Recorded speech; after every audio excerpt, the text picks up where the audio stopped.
Sometimes the folks we judge harshest carry the heaviest burdens. When 61-year-old Eli Calderwood rode into Copper Ridge with nothing but worn leather chaps and a faithful hound named Rusty, the town's wealthy cattle barons and railroad men saw just another drifter down on his luck. They snickered as he tied his weathered horse outside Morrison's land office, his dusty boots and patched shirt marking him as a man who clearly didn't belong among the polished businessmen gathering for the biggest land sale in territory history. What they didn't know was that Eli had more claim to those 37,000 acres than any man in that room.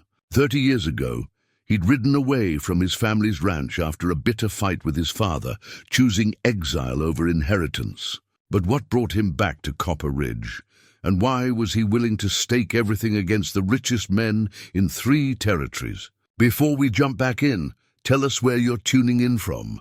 And if this story touches you, make sure you're subscribed, because tomorrow I've saved something extra special for you. The morning sun painted Copper Ridge's main street in shades of amber and gold, casting long shadows from the false-fronted buildings that lined the dusty thoroughfare. Horses snorted and stamped at hitching posts while their owners conducted business behind doors marked with freshly painted signs advertising everything from mining equipment to legal services. This wasn't just any frontier town. Copper Ridge sat at the crossroads of 3 territorial boundaries, making it the perfect location for the kind of land deal that could reshape the entire region. Outside Morrison's land office, a collection of the finest carriages and horses in 3 territories created an impressive display of wealth and power. Railroad barons from Denver had arrived in polished coaches pulled by matched teams, while cattle kings from Texas rode horses worth more than most men earned in a year.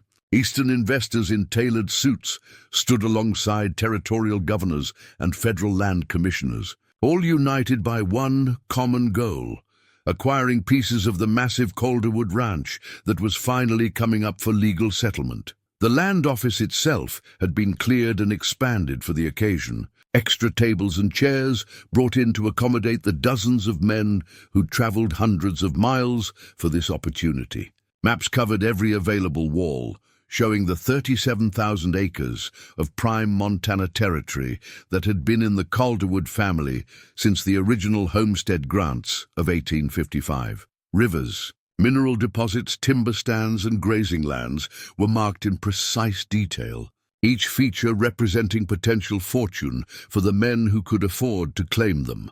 At the back of the room, near the door where dust motes danced in the morning light, Eli Calderwood adjusted his worn hat and ran a thumb along the cracked handle of his riding whip.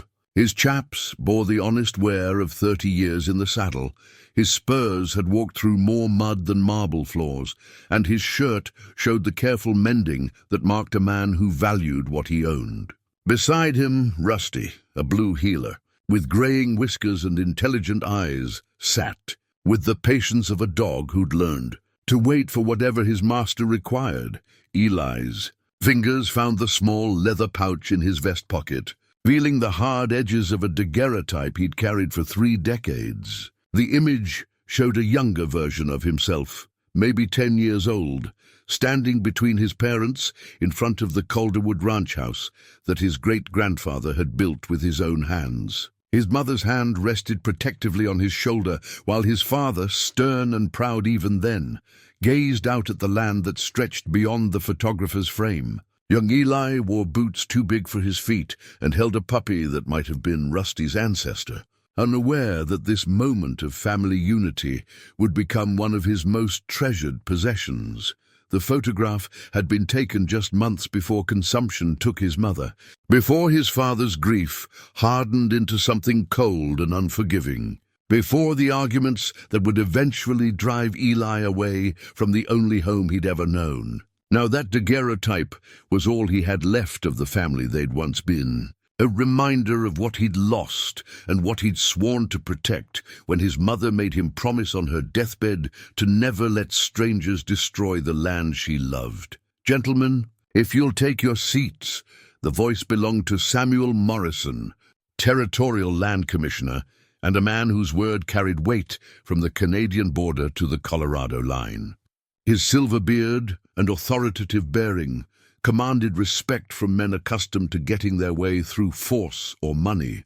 We'll begin promptly at 9 o'clock with the personal property and livestock, then proceed to the mineral rights, and finally the land parcels themselves. Eli made his way forward, ignoring the curious glances and barely concealed snickers from the assembled crowd. He chose a spot against the side wall where he could observe the room's dynamics while keeping his back protected.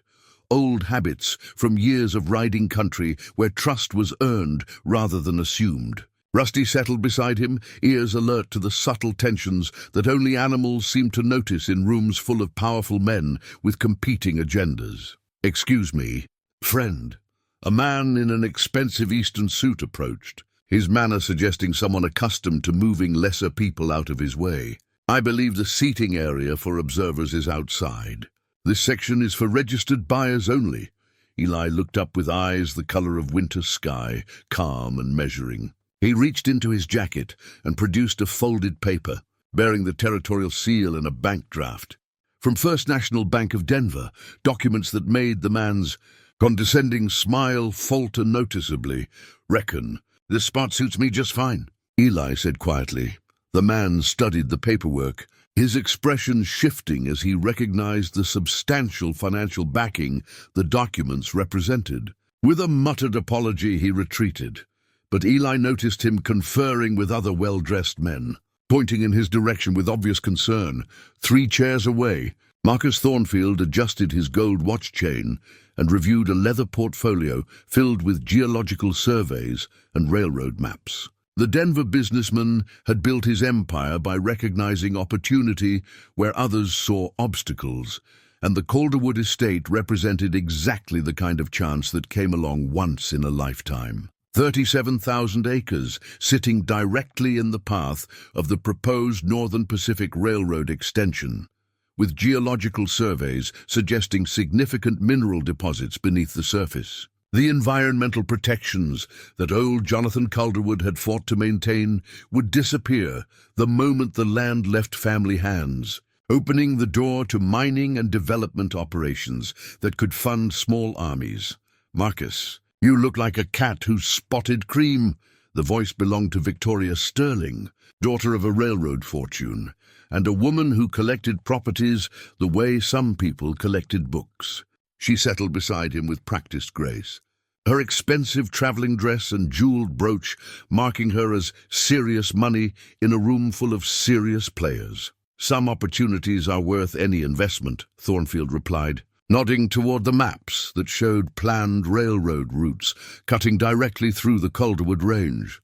"Though I suspect our competition today might prove more interesting than usual." Victoria followed his gaze toward the weathered cowboy against the wall, studying the man's posture and bearing with experienced eyes. "Surely you're not worried about some saddle tramp who wandered in from the range?"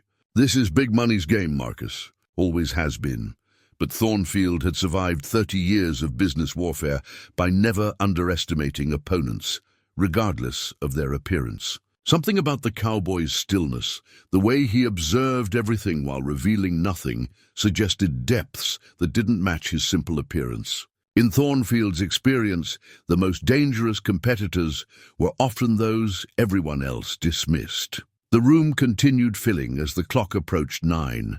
Territorial delegates and federal commissioners found places alongside foreign investors and railroad executives. Each brought their own vision for what the Calderwood land could become: mining operations and lumber mills, cattle ranches and railroad towns, strategic military outposts and trading centers. 37,000 acres could accommodate dreams as vast as the territory itself, but none of them knew the land the way Eli did. They'd never tracked elk through winter snow in the high meadows, never found shelter during sudden storms in caves his great-grandfather had mapped, never watched eagles hunt above valleys that held 4 generations of family graves. They saw resources where Eli saw home, opportunity where he saw legacy, profit where he saw sacred trust. His mother had understood. Even as consumption ate away at her strength, she'd made him promise to protect the land if he could, to never let it fall into hands that would treat it as just another commodity to be exploited and abandoned. The promise had seemed impossible then. Eli was just a young man with more pride than sense, riding away from a fight with his father that neither of them had been willing to lose. But he'd given his word to a dying woman, and that meant something in a world where promises were often the only currency that held its value. The territorial survey maps spread across Morrison's desk told only part of the story. They showed rivers and ridgelines, timber stands and mineral deposits, but they couldn't capture the morning mist that rose from alpine lakes or the way sunset painted the western peaks purple and gold. They marked grazing areas and water sources, but missed the hidden trails that connected summer and winter ranges, the sheltered valleys where cattle could survive blizzards that killed stock on exposed range. Eli knew those details because he'd learned them at his father's side during the years before grief and stubbornness drove them apart. Jonathan Calderwood had been a hard man, shaped by frontier challenges that killed the weak and forged the survivors into something stronger than iron. But he'd also been a teacher, passing down knowledge accumulated through 4 generations of family stewardship, which plants indicated good water, how to read weather and cloud formations, when to move cattle to prevent overgrazing delicate range. Rusty shifted against his leg, sensing the emotional weight gathering in the room like storm pressure. The dog had been with Eli for 7 years now, ever since he'd found the half-grown pup abandoned near a trading post outside Billings. They'd saved each other in ways that went beyond simple companionship. Rusty had given Eli something to care for beyond his own bitter memories, while Eli had given the dog the steady, patient leadership that working breeds required. "Lot number 1, Morrison announced, his voice cutting through the room's murmur of conversation. Collection of ranch equipment and tools, including branding irons, saddle-making supplies, and blacksmith implements, crafted between 1855 and 1875. The bidding opened at $50 and quickly escalated as collectors recognized the historical value of authentic frontier craftsmanship. Tools that had shaped the American West were becoming rare as settlers moved on or died, leaving their implements to rust in abandoned claims. When the lot finally sold for $230 to a museum representative from Chicago, Eli felt a small measure of relief. At least those tools would be preserved, their stories told to future generations who might otherwise never understand the skill and dedication required to build civilization from raw wilderness. But the real test lay ahead. The personal effects would be followed by livestock and equipment, then mineral rights, and finally the land itself. Each stage would winnow out casual buyers, leaving only those with resources and determination to claim their piece of the Calderwood legacy. As Lot 2 came up for bid, his mother's collection of books, including a first-edition copy of Pilgrim's Progress that had traveled west in a covered wagon, Eli touched the daguerreotype in his pocket and prepared to fight for the promise he'd made beside a deathbed 30 years ago. The morning progressed with methodical precision as household goods found new homes among collectors and sentiment seekers. Eli watched furniture that had occupied the same rooms for generations get tagged and claimed by strangers who would never know the stories carved into their wood grain by decades of daily use. His mother's rocking chair went to a Denver merchant's wife. The kitchen table where he'd learned letters and numbers sold to a saloon keeper looking for authentic frontier atmosphere. Each successful bid felt like watching pieces of his childhood scattered to the territorial winds, but Eli remained motionless against the wall, his arms folded across his chest. The bigger battles lay ahead, and revealing his intentions too early would only invite the kind of scrutiny he wasn't ready to face. In his saddlebags, wrapped carefully in oiled leather, lay documents that could change everything. The original homestead papers from 1855, along with territorial amendments that most people had forgotten existed. Jonathan Calderwood had been a man who prepared for every contingency, even when anger had driven him to disown his only son. The papers Eli carried proved something the Territorial Land Office had overlooked in their haste to settle the estate. According to federal homestead law and a clause in the original grant, the land could only pass to non-family ownership if no direct descendants claimed their birthright within 30 years of the patriarch's death. Jonathan had died 8 months ago, giving Eli a narrow window to assert rights he'd never wanted, until now. Lot 23, Morrison announced. Consulting his ledger, collection of ranch records and legal documents, including survey maps, water rights certificates, and various territorial papers dating to the original homestead filing. Eli's pulse quickened. Mixed in with that collection would be copies of the very documents he carried, though he doubted anyone in the room understood their legal significance. The bidding started at $20, predictably modest since most buyers were focused on tangible assets rather than musty paperwork. $30, called a voice from the back. A territorial historian hoping to preserve records of the region's development. $45, countered a Denver lawyer who probably understood the value of clear documentation. In disputed land cases, Eli stepped away from the wall. $100. The room fell silent, as if someone had fired a pistol into the ceiling. $100 for a collection of old papers seemed excessive to men who measured value in cattle, minerals, and timber. But several heads turned toward the weathered cowboy, studying him with the sudden attention predators gave to unexpected movement in familiar territory. $120, the lawyer responded, clearly unwilling to let valuable legal documents slip away without a fight. Eli's voice carried clearly across the room. $200. Now he had everyone's complete attention. $200 represented more money than most men saw in 6 months of hard labor, and spending it on old papers suggested the buyer knew something others didn't. Marcus Thornfield twisted in his chair to study this unexpected competitor, while Victoria Sterling leaned forward with the focused interest of a hawk spotting movement in tall grass. The lawyer hesitated, calculating whether any collection of documents could possibly justify that investment. After a long moment weighing profit against curiosity, he shook his head and stepped back from the bidding, sold to the gentleman in the grey hat for $200. As Morrison's gavel fell, Eli felt the weight of dozens of stares pressing against him like physical force. He'd made his first significant move, and the room was beginning to recognize that the quiet cowboy might represent more serious competition than his appearance suggested. Whispered conversations buzzed around him as men speculated about his resources and intentions. "Interesting investment," a soft voice said beside him. Eli turned to see a woman in her 30s, dressed in practical traveling clothes that suggested competence rather than wealth. Unlike the other attendees, she carried a worn leather satchel and took notes in a small journal, marking her as someone more interested in information than acquisition. "Sometimes old papers tell important stories," Eli replied carefully. "Sarah Mitchell," she said, offering a firm handshake.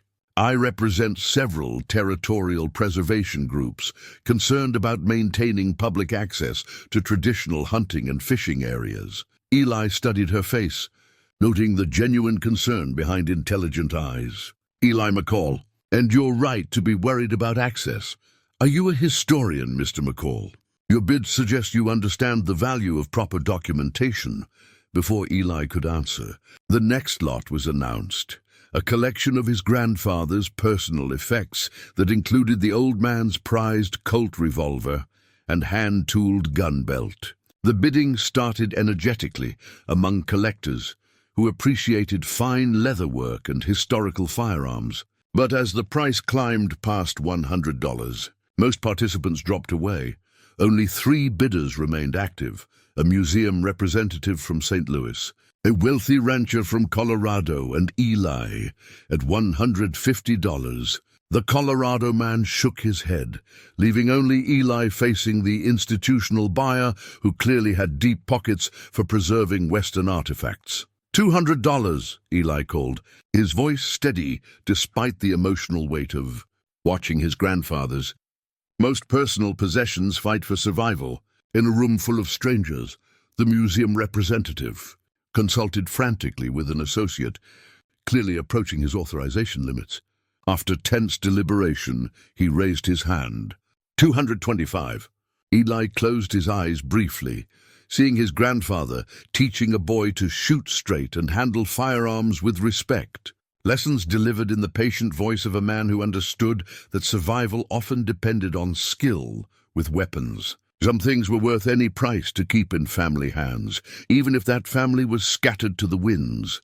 $300, gasps echoed through the room. $300 for personal effects, no matter how well crafted, seemed excessive to anyone who didn't understand their true significance. The museum representative slumped in defeat, while Marcus Thornfield made careful notes in his portfolio, and Victoria Sterling openly studied the mysterious Cowboy, who was proving far more formidable than anyone had anticipated, sold to Mr. McCall for $300.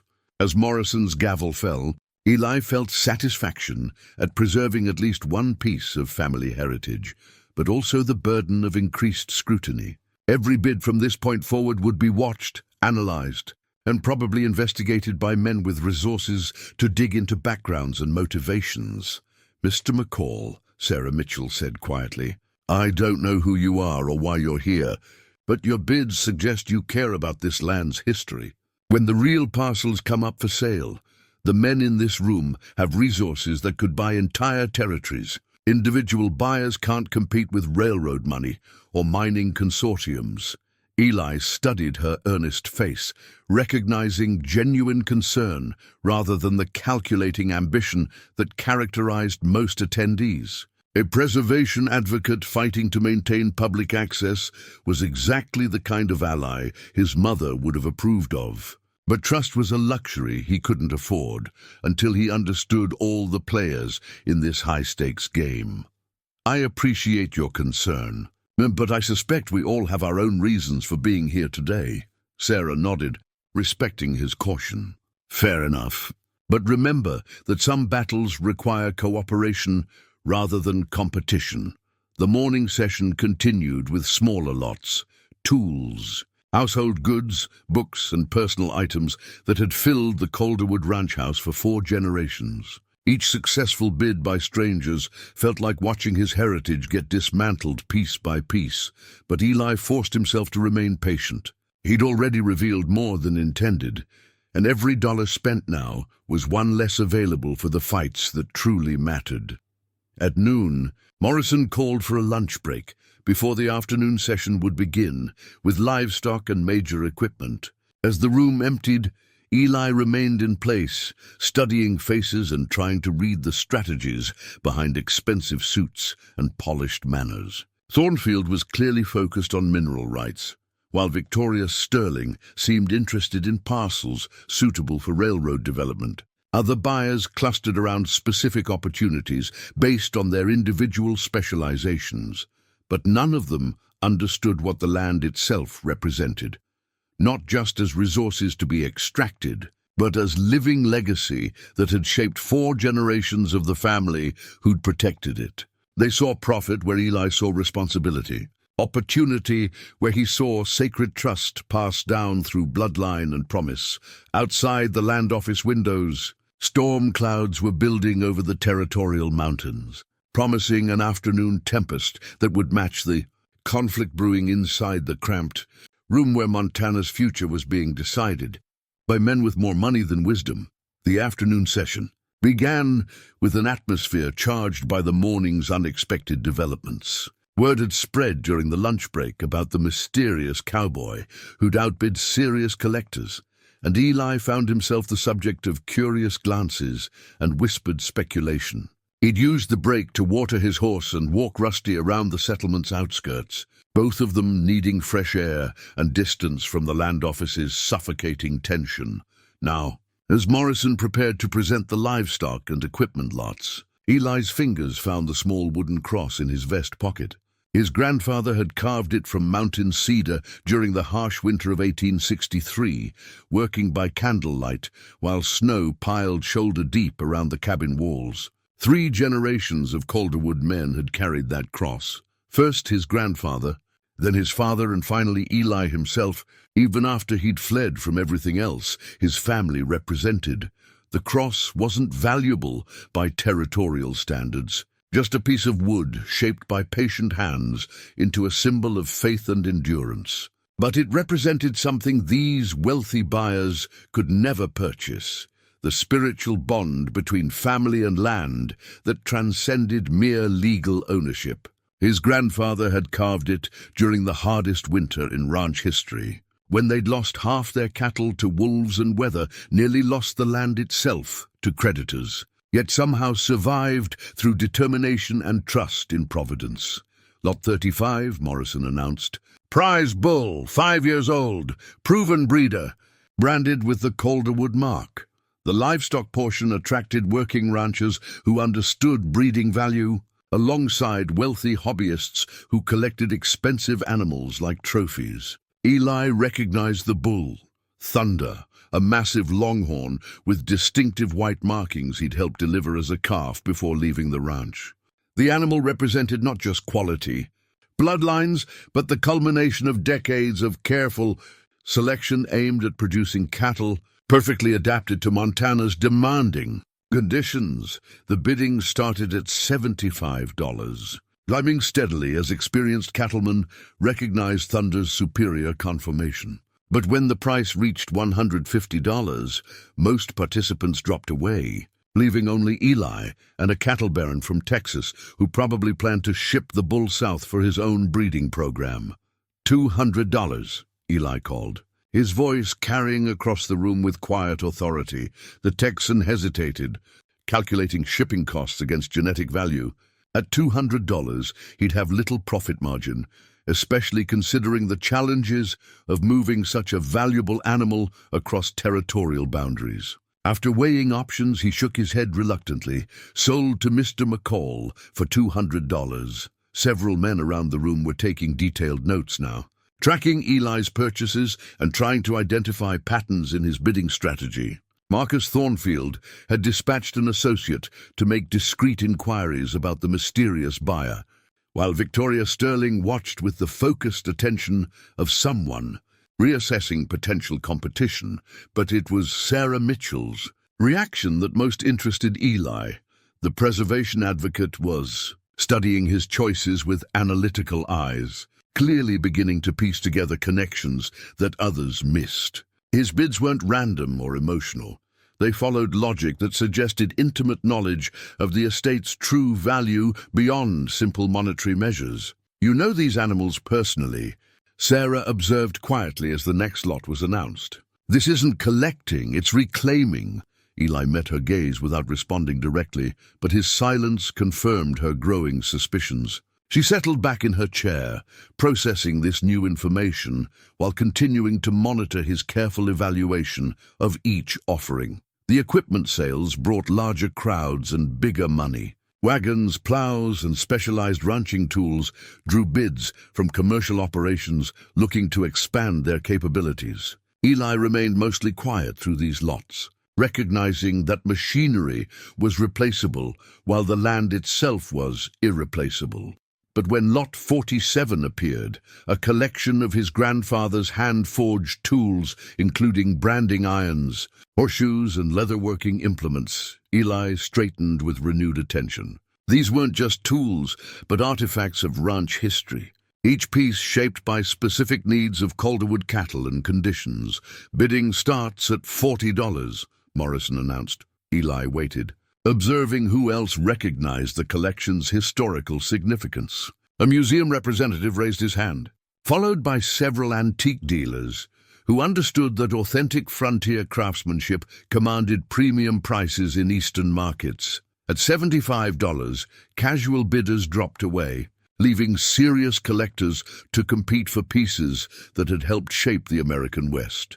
Eli allowed the bidding to reach $120 before entering the competition, timing his participation with characteristic patience that suggested he'd been waiting for precisely the right moment. $150, he called when the museum representative reached his apparent limit. The remaining dealers quickly fell silent, unwilling to compete with someone who seemed determined to acquire specific lots, regardless of cost. As Morrison's gavel fell confirming another successful bid, the room's attention focused even more intently on the enigmatic rancher, who was systematically claiming pieces of the Calderwood legacy. During a brief recess, Eli stepped outside with Rusty, needing space to process the emotional weight of watching his family history get dissected and sold. Thunderclouds had moved closer during the afternoon, and the first drops of rain were beginning to darken the dust on Copper Ridge's main street. Mr. McCall. The voice belonged to a young man wearing Eastern clothes but Western boots, suggesting someone trying to bridge different worlds. Tom Bradley, Denver Post. I'm covering the land sale for our territorial section. Mind sharing what brings you to Copper Ridge today? Eli studied the reporter's face, seeing genuine curiosity rather than the calculating interest of wealthy bidders. Just a man interested in history, son. Territory's got precious little of its heritage left to lose. Your bidding suggests more than casual interest. The amounts you're spending are my own concern, Eli finished gently but firmly. But I hope you'll tell readers that some things are worth preserving, regardless of their market value. Bradley scribbled notes, clearly sensing deeper story, but respecting established boundaries. Will you be bidding on the land parcels tomorrow? Eli looked toward the mountains visible beyond the settlement, their peaks disappearing into gathering storm clouds. Depends what kind of future folks want to build in this territory. I reckon. As they returned inside for the final portion of the afternoon session, Eli felt the weight of approaching decisions pressing against him like the atmospheric pressure of the building storm. Personal items and equipment had been preparation for the main event, tomorrow's sale of the land itself. Tonight, he would review his strategy and resources one final time, knowing that when morning came, he would either succeed in honoring his mother's dying request to watch 37,000 acres of irreplaceable territory disappear into hands that saw only profit where generations of his family had seen home. The final lots of the afternoon brought the session to water. Rights and grazing permits, technical documents that would determine how the land could be used by future owners. Most attendees had grown restless during the detailed legal descriptions. But Eli understood that these seemingly mundane papers held real power to protect or destroy the territory his family had stewarded for 4 generations. That morning in his hotel room, he'd spent time studying his father's leather-bound ranch journal, a detailed record passed down through generations of Calderwood's stewardship.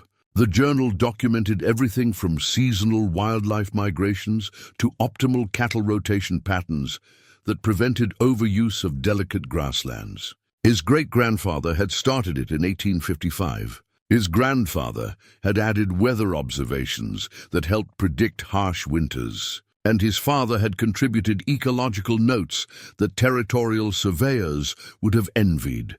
The journal represented more than ranch management. It was testament to the land itself, written by men who understood their role as caretakers rather than owners. Each entry reflected the long-term thinking that corporate interests couldn't afford, the patient observation that came from expecting children and grandchildren to inherit the consequences of today's decisions. Lot 52, Morrison announced, consulting his papers, water rights and grazing permits for sections 8 through 14, including access to Bear Creek and seasonal streams from mountain snowpack. Eli's attention sharpened. These weren't ordinary water rights. They controlled access to the creek that ran through the ranch's heart. The same creek where he'd learned to fish as a boy and where his mother had shown him how to find smooth stones that caught sunlight like captured stars. More importantly, Bear Creek fed the meadows that served as crucial habitat for elk and deer, supporting the cottonwood stands that had sheltered generations of wildlife. The bidding opened at $200. immediately separating serious players from curious observers. Marcus Thornfield raised his hand without hesitation. Water rights were essential for large-scale development, and controlling the creek would give him leverage over the entire eastern section of the ranch. $300, Thornfield called, his voice carrying confidence of someone accustomed to winning. Two other bidders entered briefly, a mining consortium and another railroad interest, but dropped away quickly as the price climbed beyond reasonable levels for standard commercial use. This left Eli facing Thornfield directly, their first head-to-head confrontation that everyone in the room recognized as preview of tomorrow's larger battles. $400, Eli said quietly, his voice steady despite the magnitude of the bid.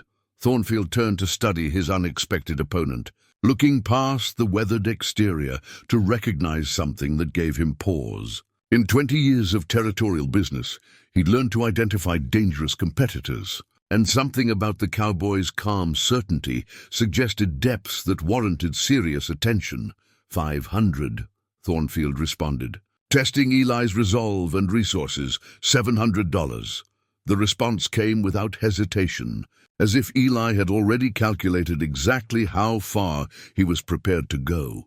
Around the room, conversations stopped as people realized they were witnessing something more significant than simple bidding. Competition. This was battle. For the soul of the Calderwood legacy. Thornfield consulted briefly with an associate, calculating strategic value of water access against acquisition cost. At $700, the rights were approaching upper limits of reasonable investment, but losing them could compromise his entire development scheme. $850, he called, voice tighter now than before. Eli closed his eyes briefly, seeing the creek as it appeared in early morning when mist rose from the water and deer came to drink at the shallow crossing near the old wooden bridge. He thought of his mother's journal entries describing how the creek's flow patterns had changed over decades, how careful management had maintained its health even during severe drought years. $1,000. Sharp intakes of breath rippled through the room. $1,000 for water rights seemed excessive even by territorial standards. But the amount represented more than money to Eli. It was the price of preserving something irreplaceable. Thornfield sat motionless for long seconds, weighing options and calculating alternatives. Finally, he shook his head and lowered his hand, conceding defeat in this particular engagement while clearly planning strategy for tomorrow's larger war. Sold to Mr. McCall for $1,000. As Morrison's gavel fell, Eli felt simultaneous relief and apprehension. He'd protected the creek, but at enormous cost, and with knowledge that every bid was being watched and analyzed by people who would use that information against him when the land itself came up for sale. Remarkable, Sarah Mitchell said as the session concluded and people began filing toward the door. But also revealing. You're not preserving ranch assets. You're protecting specific natural features that most people wouldn't even recognize as valuable. Eli gathered his paperwork, noting that several bidders were lingering nearby, clearly hoping to overhear his response. Water's always been important in this country, ma'am. Always will be. Mr. McCall, I think we need to talk privately. What I've observed today suggests we share common interests, and tomorrow's land sale will require more resources than either of us possesses alone. Before Eli could respond, Marcus Thornfield approached, his business smile not quite reaching calculating eyes. Mr. McCall, impressive showing today. Marcus Thornfield, Thornfield Development Company. Hell of a fight over those water rights. I respect a man who knows value and isn't afraid to pay for it. Mr. Thornfield. Eli's acknowledgement was polite but wary. I don't suppose you'd consider discussing partnership opportunities. I have development plans that could accommodate conservation areas in sensitive locations, and your knowledge of this territory could prove valuable in planning sustainable operations. The offer was smoothly delivered, but Eli heard underlying calculation. Thornfield was testing whether the mysterious cowboy could be bought or whether he represented genuine long-term competition. I appreciate the offer, Eli replied carefully, but I suspect we have different definitions of sustainable. Thornfield's smile remained fixed, but his eyes hardened slightly. "Well, the offer stands if you change your mind. Tomorrow's going to be expensive for everyone involved." As Thornfield walked away, Sarah moved closer to Eli. "He's right about tomorrow being expensive. The land parcels will bring serious money, and mineral rights could sell for tens of thousands. If you're truly trying to preserve this place, you'll need allies." Eli watched Thornfield conferring with Victoria Sterling near the exit, their heads close together as they shared information and probably coordinated strategy for the next day's crucial battles. That evening, Eli sat on the narrow porch of the Copper Ridge Hotel, watching storm clouds gather over the territorial mountains, while Rusty dozed at his feet. The day's events weighed heavily on his mind. Each successful bid had brought him closer to fulfilling his mother's dying wish, but also deeper into a conflict that threatened to consume resources he'd spent 30 years accumulating through careful living and hard work. His fingers found the small silver locket in his shirt pocket, a delicate piece that seemed almost fragile in his work-hardened hands. His mother had worn it every day of her life, and inside, pressed between thin pieces of glass, lay a wildflower she'd picked during their last walk together across the high meadows. Even as consumption stole her strength, she'd insisted on that final journey to the places she loved most, gathering memories and making him promise to protect the land that had given their family both purpose and prosperity. The locket had been her grandmother's, carried west in a covered wagon and passed down through generations of strong women who'd helped carve civilization from wilderness. Now it served as constant reminder of promises made and obligations inherited, the weight of family legacy pressing against his conscience like the approaching storm pressed against the mountain peaks. A soft knock interrupted his brooding. Sarah Mitchell stood in the doorway, her practical traveling dress exchanged for a simple blue calico that made her look younger and less formal than she'd appeared during the land sale proceedings. "Mr. McCall, I hope you don't mind the intrusion. I was hoping we could continue our conversation from this afternoon." Eli gestured toward an empty chair beside him. "Ma'am, I reckon a man can always benefit from intelligent conversation, especially when storm weather's brewing." Sarah settled into the chair, noting how Rusty lifted his head briefly to acknowledge her presence before returning to his patient vigil. "I've been thinking about your bids today, trying to understand the pattern behind your purchases. Most buyers are focused on immediate profit or obvious resources, but your choices suggest deeper knowledge. Territory like this rewards men who pay attention," Eli replied carefully. "My father used to say that land tells its own stories if you know how to listen." "Your father was a rancher." Eli was quiet for a long moment, watching lightning flicker silently in the distant clouds. He was a man who understood the difference between owning something and belonging to it. "Took me longer than it should have to learn that lesson myself." Sarah studied his profile in the fading light, beginning to piece together fragments of a larger story. "The way you bid today, the specific lots you chose, it wasn't random. You have personal connection to the Calderwood estate. It wasn't a question," and Eli found himself oddly relieved that someone had finally recognized what he'd been trying to hide. Carrying secrets was exhausting work, especially when those secrets involved denying the very identity that had shaped everything he was and believed. Sometimes a man's past catches up with him whether he wants it to or not, he said finally, and sometimes the past is exactly what the present needs, Sarah replied gently. "I've spent 3 years researching the Calderwood Ranch for environmental protection groups, the ecological surveys, the wildlife management, the sustainable grazing practices that land has been protected better than most territorial parks. Whoever's been running it understood conservation principles that government officials are just beginning to recognize." Eli touched the locket through his shirt, feeling the slight pressure of the pressed flower against his chest.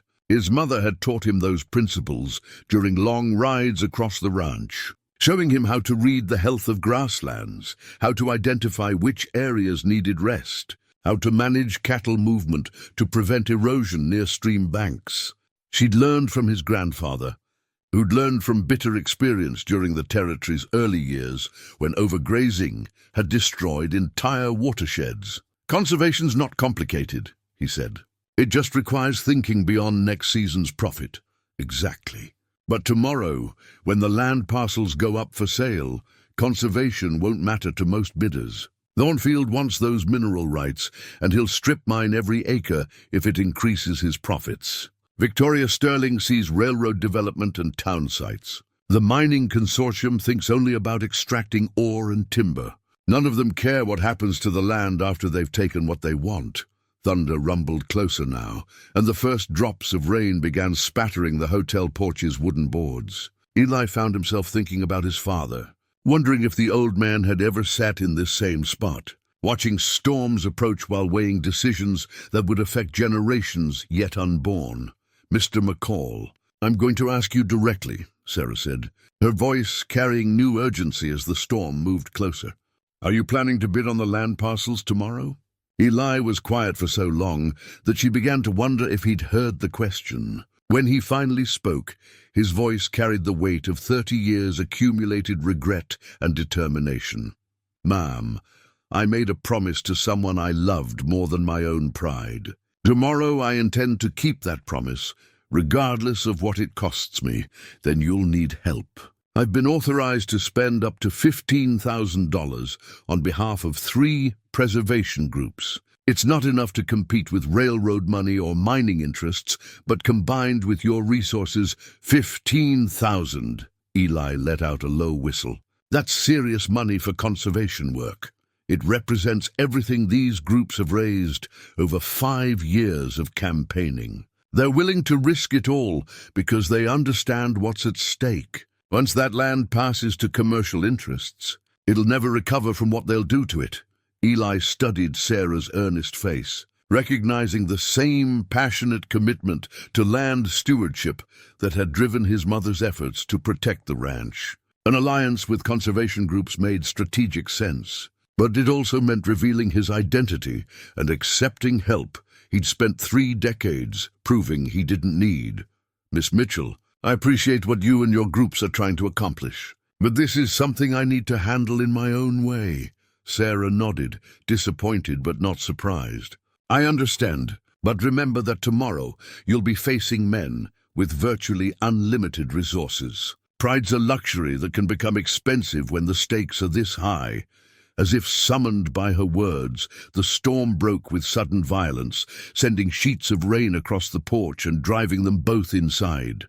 Through the hotel's front windows, Eli watched lightning illuminate the mountains that sheltered the land his family had called home for 4 generations. Tomorrow would bring the final test of whether promises made to dying mothers could stand against the territorial ambitions of men who measured everything in dollars and cents. The storm passed during the night, leaving Copper Ridge's streets muddy and the air clean with the scent of rain-washed earth. Eli rose before dawn, as had been his custom for 30 years of ranch work, and walked Rusty through the settlement's quiet streets while his mind wrestled with the day ahead. In his saddlebags lay an unopened letter that had haunted him for 8 months, his father's final correspondence, delivered by a territorial postal rider just days after Jonathan Calderwood's funeral. The letter bore his father's careful handwriting, the same precise script that had filled the ranch journal with observations about weather patterns and cattle behavior. Eli had carried it across 3 territories, never finding the courage to break the wax seal that might contain forgiveness, condemnation, or something worse than either, indifference. Now, with the land sale looming, that unopened letter felt like unfinished business that could no longer be avoided. Back in his hotel room, Eli spread his financial documents across the narrow table, calculating and recalculating his resources for the battles ahead.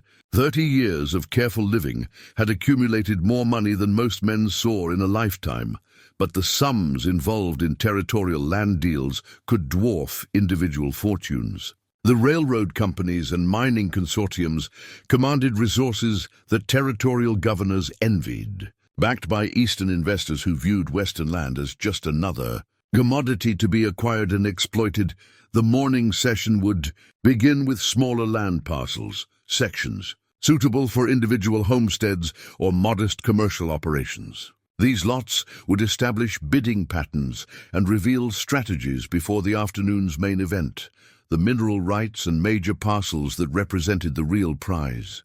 Thornfield would be patient during the morning, letting others exhaust resources on secondary targets while he conserved strength for the properties that mattered most to his development plans. A knock at the door interrupted Eli's financial calculations. He opened it to find Tom Bradley, the young reporter from the Denver Post, holding a notebook and wearing an expression that suggested he'd discovered something significant during his evening research. "Mr. McCall, I apologize for the early hour, but I thought you should know. I've been asking questions about yesterday's bidders, and your name has come up in some interesting contexts." Eli stepped aside, gesturing for the reporter to enter while mentally preparing for whatever revelations his investigation had uncovered. "Coffee's still hot if you're interested." Bradley accepted the offered cup gratefully, studying Eli with newfound respect. "I sent a telegram to Denver last night, asking our territorial correspondent to research your background. Took some digging, but he found records of a man named Eli McCall, who's been working ranches across Montana and Colorado for the past 3 decades. Solid reputation, fair wages, never caused trouble. Sounds like a man worth knowing," Eli replied carefully. "Here's what's interesting, though. The earliest records of Eli McCall date back exactly 30 years. Before that, it's as if he didn't exist. Now, that's not unusual in the territories. Plenty of men come west to start fresh, leave old problems behind. But combined with your bidding yesterday, particularly your knowledge of specific Calderwood property, you're suggesting I'm not who I claim to be."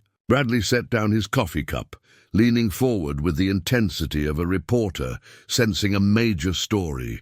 "I'm suggesting you might be exactly who you claim to be, just not the whole truth of it. A man doesn't develop that kind of intimate knowledge about specific animals and equipment without personal history. And 30 years ago happens to coincide with a well-documented family dispute that drove Jonathan Calderwood's son away from the ranch." Eli walked to the window, looking out at the land office where men were already gathering for the day's proceedings. He'd known this moment would come eventually.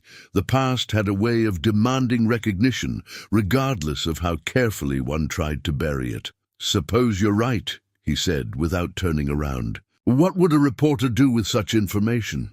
"That depends on what the story really is. If you're Jonathan Calderwood's son, returned to reclaim family land, that's human interest.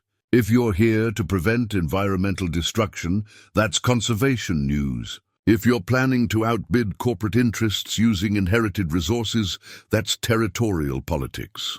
And if I'm just a ranch hand who saved his money and developed feelings for a piece of land," Bradley smiled, recognizing the evasion for what it was, "then I'd say that's the least likely story of all.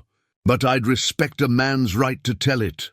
After the reporter left, Eli sat alone with his father's unopened letter, feeling the weight of 30 years' estrangement pressing against the responsibilities of the present moment. Whatever reconciliation or condemnation that letter contained, it belonged to yesterday's conflicts. Today demanded clear thinking and steady nerves for battles that would determine the future of land he'd learned to love before. He'd learned to question his father's harsh demands for perfection. The final morning session began with homestead-sized parcels that drew modest bids from actual settlers, families, looking for opportunities to build new lives in territorial vastness. Eli watched these auctions with mixed emotions, remembering his own family's arrival in Montana when the territory was still wild enough that neighbors measured distance in days rather than miles, but his attention focused sharply when Morrison announced Section 15,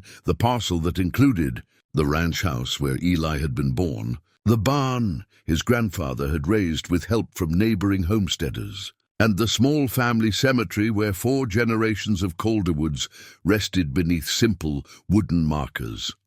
$1,000, called a land speculator from Denver, opening bidding on what he probably saw as prime development property. 1,200, responded a rancher from Wyoming who recognized good grazing land when he saw it. Eli felt his pulse quicken as the bidding climbed past $1,500. This wasn't just any parcel. This was home, the physical center of everything his family had built and protected. The ranch house held memories of Christmas mornings and summer evenings, family meals and quiet conversations that had shaped the man he'd become. The cemetery contained his mother's grave, marked with a simple stone that bore her favorite Bible verse about the earth being the Lord's and everything in it. $2,000, he called, entering the bidding with quiet determination. Heads turned throughout the room as the mysterious cowboy made another significant bid, this time for residential property that seemed to have little commercial value. But Marcus Thornfield was taking notes again, and Victoria Sterling was studying Eli with the focused attention of someone beginning to understand that her competition might be more personal than financial. The Wyoming rancher hesitated at the escalated price, clearly calculating whether his needs justified such investment. After a moment's consideration, he shook his head, conceding to the man whose calm certainty suggested resources deeper than his appearance indicated.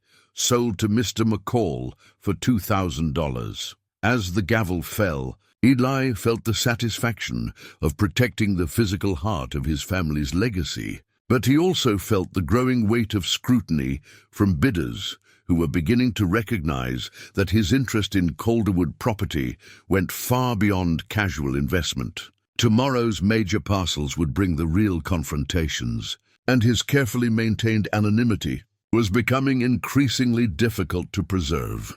The afternoon brought the moment Eli had been dreading and anticipating in equal measure, the sale of the major land parcels that would determine the Calderwood Ranch's ultimate fate. As Morrison prepared his papers and the room filled with serious bidders, Eli finally found the courage to break the wax seal on his father's final letter. His hands trembled slightly as he unfolded the carefully written pages, dreading what judgments or accusations might await him after 30 years of silence. "My son," the letter began, "if you are reading this, then I am gone and you have learned of my passing. I pray that time has softened the harsh words that drove us apart, and that you might find it in your heart to forgive an old man's pride." Eli's breath caught in his throat.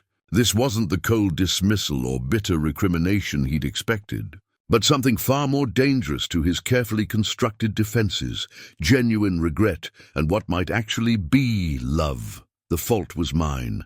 Eli, I asked too much of a young man who had already given everything he had to give. When your mother died, I needed someone to blame for the emptiness in my heart, and I chose you because you were there, and because you reminded me too much of what I had lost. You were right to leave.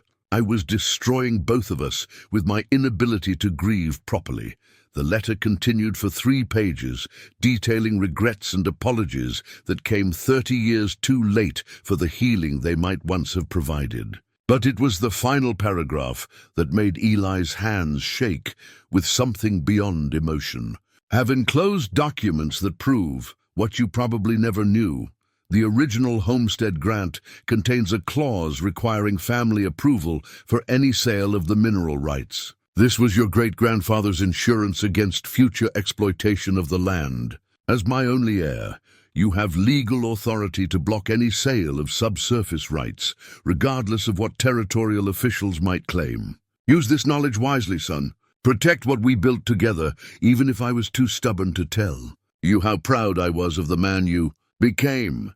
Eli stared at the legal documents his father had enclosed, territorial papers that indeed granted him authority over mineral rights disposition, authority he'd never known existed. For 30 years, he'd believed himself completely severed from family legacy, never realizing that territorial law still recognized him as Jonathan Calderwood's legal heir, with power to influence the land's fate. "Gentlemen, we'll begin this afternoon's session with Lot 67, Morrison announced, his voice carrying across the suddenly quiet room. "Mineral rights for sections 1 through 12, including coal deposits, metallic ore reserves, and any petroleum substances that may be discovered. This was the prize. Thornfield had traveled from Denver to claim subsurface rights that geological surveys suggested could be worth hundreds of thousands of dollars. The bidding opened at $5,000 and immediately jumped to $8,000 as mining consortiums and railroad interests recognized the stakes involved. $10,000, Thornfield called confidently, establishing his serious intent while watching for competing bidders with resources to challenge him. $12,000, responded a representative from Colorado Mining and Smelting, clearly prepared to fight for access to what their surveys indicated could be one of the territory's richest deposits. Eli folded his father's letter carefully, slipping it and the enclosed documents into his jacket pocket. The time for hiding was over. Whatever happened next would require him to reclaim an identity he'd spent 3 decades trying to forget. $15,000, he called, his voice carrying clearly across the room. The bid was large enough to cause immediate stir of interest, but it was what happened next that transformed the entire proceedings. Marcus Thornfield, frustrated by this unexpected competition, stood and pointed directly at Eli. "I demand to know who this man really is," Thornfield declared loudly. "He's been bidding substantial sums on Calderwood property while claiming to be just some ranch hand. I've had him investigated, and there are serious questions about his true identity and financial backing." Morrison looked uncomfortable with the challenge to his proceedings, but other bidders were nodding agreement. In territorial land deals, the identities and resources of major bidders were legitimate concerns, especially when the amounts involved could influence entire regional development. "Sir," Morrison addressed Eli directly, "given the amounts you're bidding, I believe the room has reasonable right to know your financial backing and interest in these proceedings." Eli stood slowly, feeling the weight of 30 years, carefully maintained anonymity settling around his shoulders like a discarded coat. Rusty rose with him, sensing the significance of the moment even if he couldn't understand its implications. "My name," Eli said clearly, his voice carrying to every corner of the room, "is Eli Calderwood.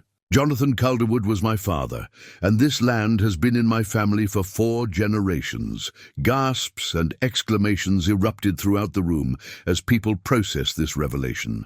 Sarah Mitchell's eyes widened with understanding, while Tom Bradley frantically scribbled notes, recognizing the major story unfolding before him. Furthermore, Eli continued, producing the documents his father had enclosed. According to territorial homestead law and the original land grant, I have legal authority over the disposition of all mineral rights on Calderwood property. Any sale of subsurface rights requires my written consent as the sole surviving family member." Morrison studied the documents Eli presented, his expression growing increasingly concerned as he recognized their authenticity and legal implications. Thornfield's face darkened with rage as he realized that months of planning and investment might have been rendered worthless by territorial regulations he'd never thought to investigate. "This is preposterous," Thornfield sputtered. "If this man had legal standing, surely it would have been discovered during the estate proceedings." "Territorial law is complex regarding homestead rights," Morrison admitted reluctantly. "These documents appear authentic, and the legal precedent they cite is valid. I'll need to consult with the territorial attorney's office before proceeding with any mineral rights sales." Victoria Sterling had gone pale, recognizing that her railroad development plans were similarly threatened if Eli chose to exercise his legal authority over land use decisions. Other bidders were conferring frantically with associates, trying to determine how this revelation might affect their own plans. But it was Sarah Mitchell's reaction that surprised Eli most. Instead of shock or disappointment, her face showed relief and something that might have been admiration. "Mr. Calderwood," she said, using his real name for the first time, "I believe we have much to discuss about the future of your family's land."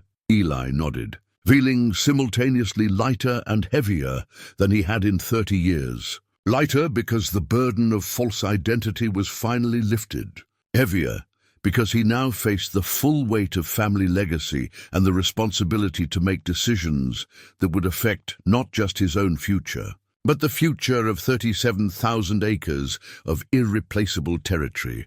"Ladies and gentlemen," Morrison announced after conferring with his legal advisors, "I'm suspending this afternoon's proceedings pending legal review of the homestead documents presented.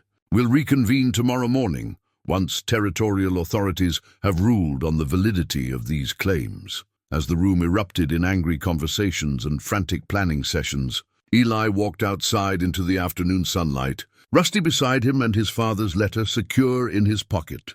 For the first time in 30 years, he was Eli Calderwood again, heir to a legacy he'd never stopped loving, even when pride and pain had driven him away from everything it represented.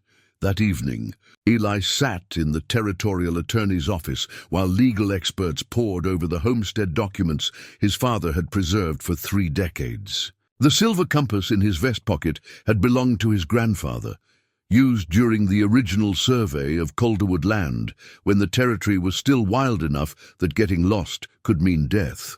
Now, as lawyers debated legal precedents and mineral rights, that compass seemed to represent the moral direction he needed to navigate the most important decision of his life. "Mr. Calderwood," said Territorial Attorney James Whitman, looking up from the documents spread across his desk, "these papers are authentic and legally binding. Your great-grandfather was remarkably foresighted in protecting mineral rights disposition. As his legal heir, you indeed have authority to approve or reject any sale of subsurface rights on the original homestead grant." Eli nodded, feeling the weight of 4 generations pressing against his consciousness. His great-grandfather had survived Indian raids and territorial wars to establish the ranch. His grandfather had fought drought and economic panic to expand it. His father had modernized operations while maintaining ecological balance. Now the responsibility fell to him to decide whether that legacy would continue or be sacrificed to industrial development. "However," Whitman continued, "there are complicating factors. The estate has debts that must be satisfied, and if you exercise your authority to block mineral sales, you'll need alternative means to settle those obligations. The territorial court won't allow you to simply halt proceedings without providing for creditors." "What kind of debts are we discussing?" Eli asked, though he suspected the answer would be substantial, approximately $40,000 in various obligations, territorial taxes, equipment purchases, medical expenses from your father's final illness, and legal fees associated with the estate proceedings. If the mineral rights sell as expected, those debts would be easily covered with substantial remainder. Without mineral sales, you'll need to find other financing or risk having the court override your homestead authority. $40,000 represented more money than most men earned in several lifetimes. Eli's own savings, accumulated through 30 years of careful living, amounted to perhaps $12,000, enough to bid competitively on individual parcels, but nowhere near sufficient to settle the estate's obligations independently. Outside the attorney's office, Sarah Mitchell waited in the gathering dusk, her face showing the strain of a day spent watching carefully laid plans collapse and reshape. When Eli emerged from his legal consultations, she approached with obvious urgency. "Mr. Calderwood, I've been meeting with representatives from the preservation groups I mentioned. Word has traveled fast about your legal authority, and we want to discuss partnership arrangements that might benefit everyone involved." Eli studied her earnest face, recognizing genuine commitment beneath a calculated strategy. "What kind of partnership?" "The 3 groups I represent can raise an additional $20,000 within a week, funds specifically designated for land preservation in the territories. Combined with your homestead authority and whatever resources you can contribute, we might be able to structure a solution that satisfies creditors while keeping the land protected. $20,000 plus his own savings would still leave them short of the full debt amount, but it was closer to feasible than any other option he'd identified. More importantly, partnership with legitimate conservation groups would provide long-term protection that his individual ownership might not guarantee. Miss Mitchell, I appreciate the offer, but I need to understand the conditions. What would these groups expect in return for their investment? Conservation easements on sensitive areas, the watersheds, old-growth timber stands, and wildlife corridors that provide crucial habitat. Development restrictions that prevent mining or clear-cutting. Essentially, guarantees that the land will be managed according to ecological principles rather than pure profit motives. Those were exactly the principles his mother had tried to instill in him during their long rides across the ranch. The same sustainable practices his father had maintained despite pressure from neighboring operations to maximize short-term profits. Partnership with conservation groups would formalize what his family had been doing informally for 4 generations. But before he could respond, Marcus Thornfield emerged from Morrison's land office, his face dark with barely contained fury. The Denver businessman had clearly spent the afternoon consulting with lawyers and investors, trying to find ways around Eli's unexpected legal authority. "Calderwood," Thornfield called sharply, approaching with the aggressive confidence of a man accustomed to intimidating opponents. "We need to discuss business arrangements that make sense for everyone involved." Mr. Thornfield, Eli's acknowledgement was polite but wary. "I've spent considerable resources preparing for tomorrow's mineral rights auction. My geological surveys alone cost more than most men earn in a year. Rather than forcing a legal battle that could tie up these proceedings for months, I'm prepared to offer you partnership terms that would give you substantial profit while allowing development to proceed." "What kind of partnership?" Thornfield's smile was all calculation and no warmth. 50-50 split of all mineral extraction profits, guaranteed minimum annual payments of $10,000, and complete assumption of estate debts by Thornfield Development. You'd retain surface rights for ranching operations while we handle the subsurface resources. It was a generous offer by territorial standards, more money than Eli had ever imagined possessing, with guaranteed security for the rest of his life. But he could also see the future that offer represented: mining operations that would scar the landscape, industrial development that would destroy the ecological balance his family had spent generations perfecting, wealth built on the systematic destruction of everything his mother had asked him to protect. "I appreciate the offer, Mr. Thornfield, but I suspect we have different visions for the land's future." Thornfield's expression hardened. "Calderwood, I'm trying to be reasonable here. But if you force a legal fight, you'll discover that territorial courts don't always favor sentimental attachments over economic development. I have resources and connections that could make your life very complicated." The threat was barely disguised. But Eli had faced down everything from stampeding cattle to territorial outlaws during his 30 years of ranch work. Corporate intimidation felt almost mild by comparison. "Mr. Thornfield, I reckon every man has to decide what kind of legacy he wants to leave behind. I've spent 30 years learning what mine needs to be." As Thornfield stalked away, clearly frustrated by his failure to secure cooperation through either generous offers or subtle threats, Sarah moved closer to Eli. "He's right about one thing. This could become a lengthy legal battle if he challenges your authority through territorial courts. And legal battles cost money that could be better spent on land protection." Eli pulled out his grandfather's compass, watching its needle find magnetic north, despite the confusion and conflicts surrounding them. "Miss Mitchell, my grandfather used this compass to survey our original property lines. He told me once that true north never changes, even when everything else around you is shifting. Sometimes a man has to trust his compass more than his circumstances. What's your true north telling you?" Eli closed the compass, slipping it back into his vest pocket beside his mother's locket and his father's letter, 3 talismans representing past, present, and future responsibilities that had converged to demand action he could no longer postpone, that some things are worth fighting for, regardless of the cost. My mother made me promise to protect this land, and I've spent 30 years running from that promise. Tomorrow I aim to keep it, Sarah smiled, the expression transforming her earnest features into something approaching beauty. Then we should discuss specific terms for partnership. The preservation groups are meeting tonight to finalize funding commitments, and we'll need detailed plans by morning if we're going to present a unified alternative to Thornfield's development scheme. As they walked toward the hotel where conservation representatives were gathering, Eli felt simultaneously terrified and exhilarated. Terrified because he was committing resources he'd spent a lifetime accumulating to a cause that might ultimately fail. Exhilarated because for the first time in 3 decades, he was moving towards something meaningful rather than running away from painful memories. Behind them, lights burned late in both the land office and Thornfield's hotel suite, as lawyers and businessmen prepared for what everyone recognized would be tomorrow's decisive confrontation.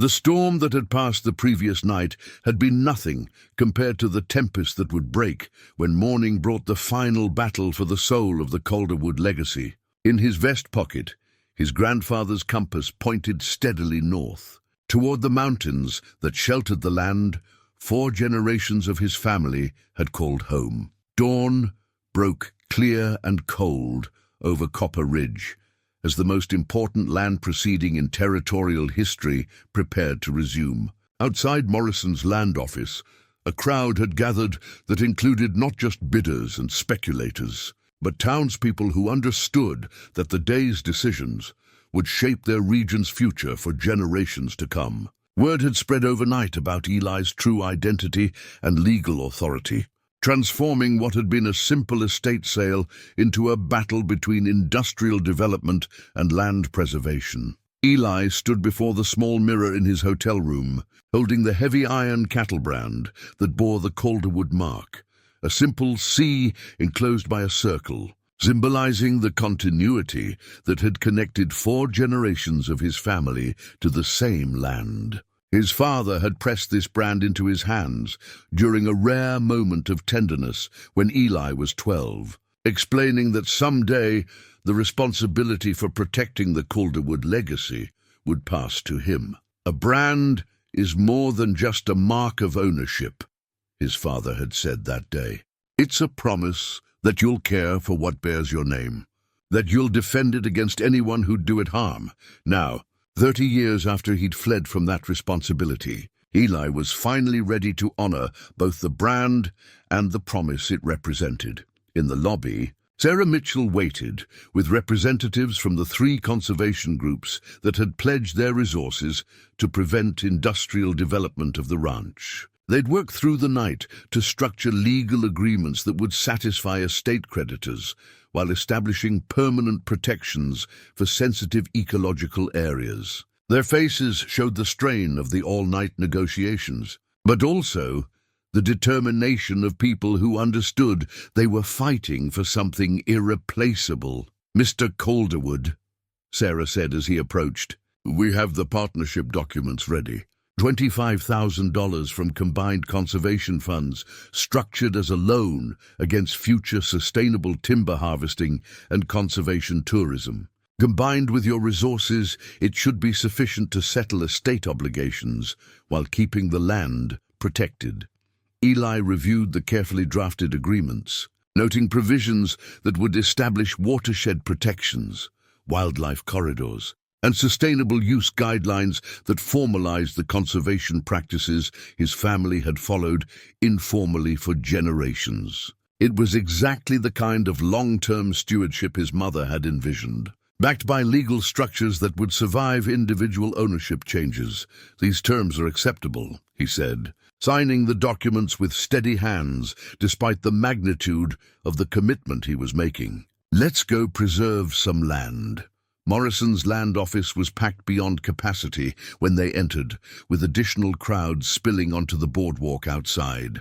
Territorial officials had arrived overnight to observe proceedings that could establish important legal precedents, while newspaper reporters from Denver and Colorado Springs prepared to document whatever happened. The atmosphere was charged with the same tension that preceded significant battles. As if everyone present understood, they were witnessing history in the making.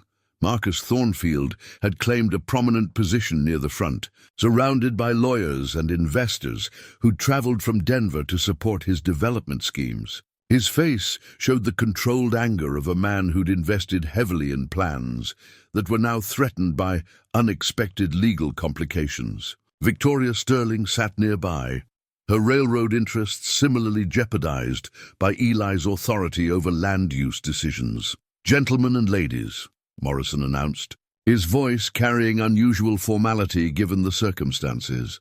"Before proceeding with today's land sales, we must address the legal questions raised yesterday regarding mineral rights disposition." He gestured toward Territorial Attorney Whitman, who stood with official documents that would determine the day's outcome. "Mr. Whitman has reviewed the homestead papers presented by Mr. Calderwood, and I'll ask him to present his findings." Whitman cleared his throat, obviously uncomfortable with the attention focused on his legal opinion. "After careful review of territorial law and the original homestead documentation, I find that Mr. Eli Calderwood, as sole surviving heir to the original grant, does indeed possess authority over mineral rights disposition on the Calderwood estate. Any sale of subsurface rights requires his written consent." Murmurs of consternation rippled through the crowd as Thornfield's supporters recognized that months of planning and investment might be rendered worthless by territorial regulations they'd failed to anticipate. "However," Whitman continued, "Mr. Calderwood must also provide for settlement of estate obligations. If he exercises his authority to block mineral sales, he must present alternative arrangements for satisfying creditors within 30 days, or the territorial court may override his homestead rights in favor of estate settlement." Eli stood, feeling the weight of the iron brand in his pocket and the collective attention of everyone present focused on his next words. This was the moment he'd been preparing for since reading his father's letter. The decision that would honor or betray promises made across 4 generations. "Your Honor," he said, his voice carrying clearly through the packed room, "I'm prepared to exercise my homestead authority to block the sale of mineral rights on Calderwood, a property." The room erupted in angry shouts and desperate conversations as Thornfield's supporters recognized their development dreams collapsing. But Eli wasn't finished with his statement, and he raised his hand for quiet, knowing that the next words would determine everything.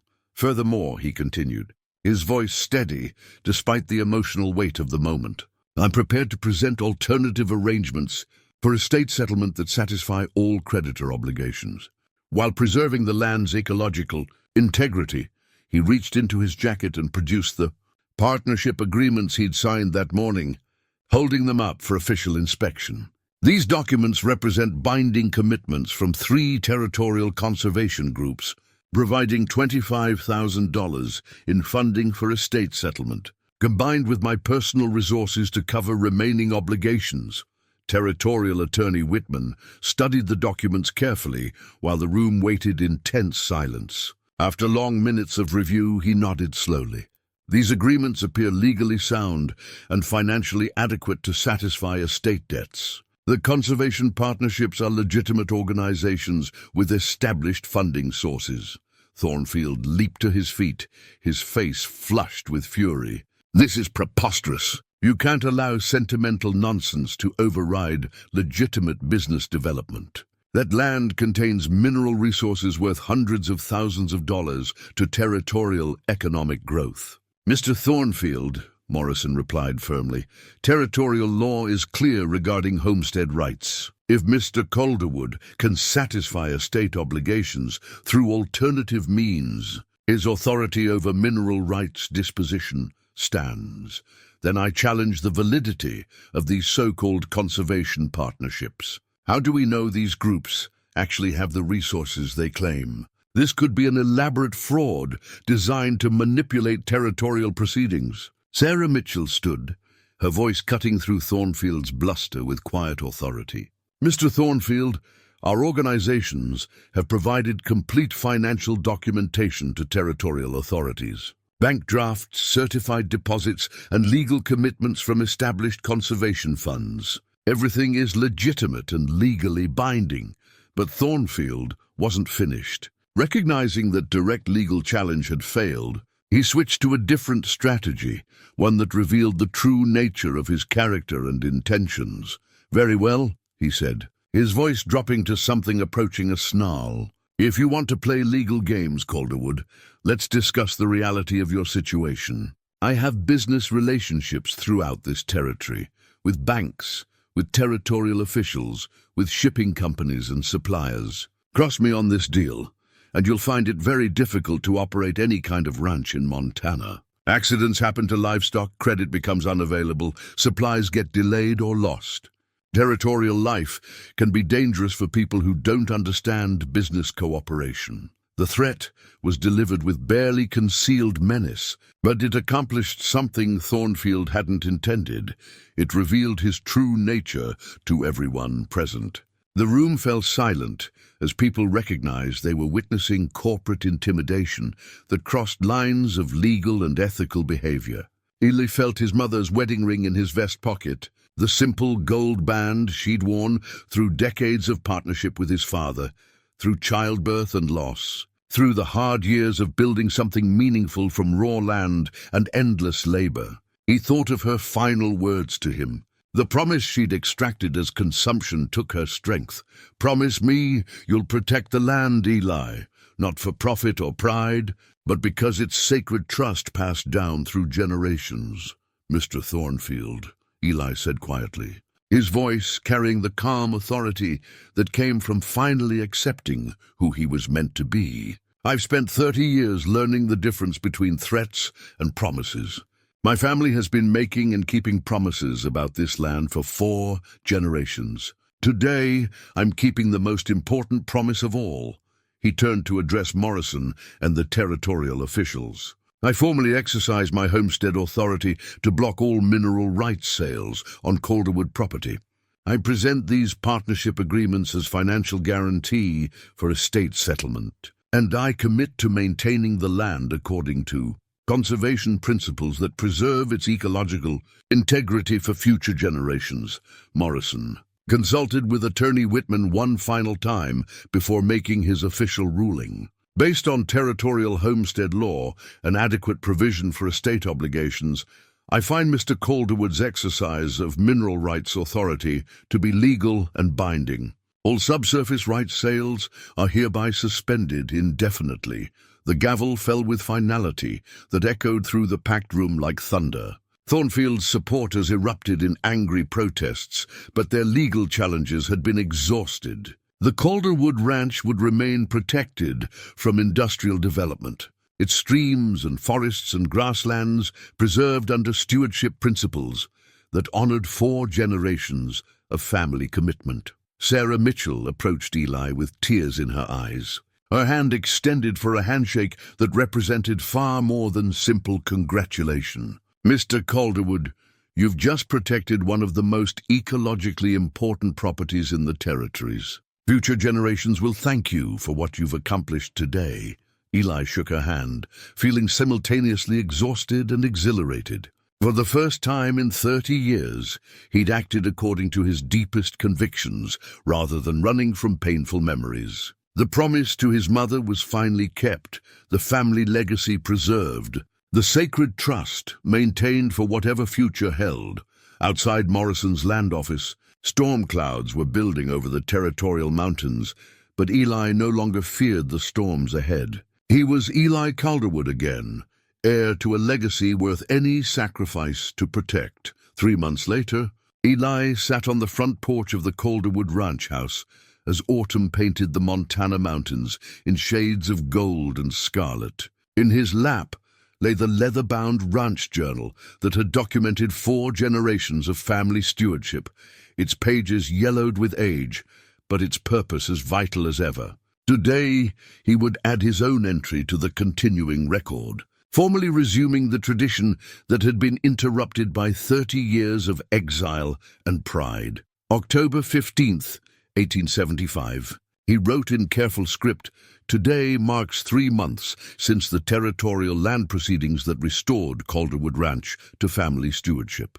The conservation partnerships established with territorial preservation groups have proven beneficial to all parties, providing necessary funding while establishing legal protections that formalize practices our family has followed for generations." The words came slowly, each sentence representing not just ranch management, but the healing of wounds that had festered for 3 decades. Writing in the family journal felt like accepting forgiveness from the men who had preceded him, finally claiming his place in the continuing story of the land his great-grandfather had first claimed from territorial wilderness. Rusty dozed in the afternoon sunshine, his graying muzzle resting on crossed paws, while his ears remained alert to the subtle sounds that indicated all was well with their world. The dog had adapted to ranch life with the same patient acceptance that had characterized their years of wandering. But Eli could see contentment in his companion's relaxed posture that had been absent during their decades of restless movement. The ranch itself showed signs of the careful attention Eli had devoted to restoring what time and his father's final illness had allowed to deteriorate. Fences had been mended, buildings repaired, and the sustainable grazing rotation his mother had taught him carefully re-established across the property's vast acreage. The conservation partnerships provided not just financial resources, but expertise from territorial naturalists who helped document the ecological treasures that industrial development would have destroyed. Sarah Mitchell had visited twice since the land proceedings, bringing scientific equipment and research teams that were documenting species diversity and watershed health for territorial conservation records. Her final report would establish the Calderwood Ranch as a model for sustainable land management, proving that economic viability and environmental protection could coexist when guided by long-term thinking rather than short-term profit. The wildlife populations have recovered remarkably since we established the protected corridors, she told Eli during her most recent visit. The elk herds are the largest anyone has recorded. The stream quality is exceptional, and we've documented bird species that haven't been seen in developed areas for decades. Your family's stewardship practices preserved something truly irreplaceable. The financial arrangements had worked exactly as planned. The conservation group's funding, combined with Eli's own savings, had satisfied all estate obligations while establishing permanent protections for the ranch's most sensitive ecological areas. Sustainable timber harvesting and carefully managed conservation tourism provided steady income that supported both ranch operations and ongoing environmental research. Even the relationship with Copper Ridge had improved. Local businesses discovered that conservation tourism brought steady streams of visitors interested in experiencing authentic territorial ranch life and pristine wilderness areas. The town's economy benefited from sustainable development that didn't require destroying the natural resources that made the region attractive in the first place. Marcus Thornfield had left the territory immediately. After the land proceedings, his development schemes collapsed and his reputation damaged by the public threats he'd made during the final confrontation. Word had reached Eli that Thornfield's company faced financial difficulties stemming from failed investments in other territorial development projects, suggesting that his aggressive tactics had finally caught up with him. Victoria Sterling had proven more adaptable, eventually proposing a limited railroad spur that would serve conservation tourism while respecting watershed protections and wildlife corridors. The compromise satisfied her investors' need for territorial expansion while demonstrating that transportation development could coexist with environmental preservation when guided by intelligent planning rather than pure profit motives. The Autumn gather brought in 847 head of healthy cattle. Eli continued writing in the journal, with weight gains that demonstrate the effectiveness of rotational grazing practices. The new conservation partnerships have also attracted territorial researchers studying sustainable ranching methods, positioning Calderwood Ranch as a model for responsible land stewardship throughout Montana Territory. As he wrote, Eli found himself thinking about his parents and the complex legacy they'd left him.